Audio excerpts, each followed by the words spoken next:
আপনার আমার জীবন আপনি এবং আমাকে যখন যা উপহার দেয় তাই মেনে নিতে হবে। কারণ আমি চাইলেই এখন ভালো থাকতে পারবো না। আমি চাইলেই সুস্থ থাকতে পারবো না। আমি চাইলেই যেমন সুস্থ থাকতে পারবো না, যেকোনো সময় অসুস্থ হতে পারি, এটা বাস্তব। ঠিক আমি চাইলেও ভালো থাকতে পারবো না।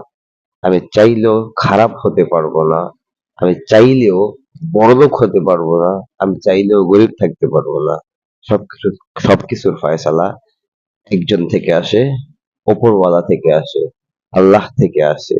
আল্লাহকে যে যতটা ভালোবাসি তাকে আল্লাহ তাআলা ঠিক তেমনটাই দান করবেন।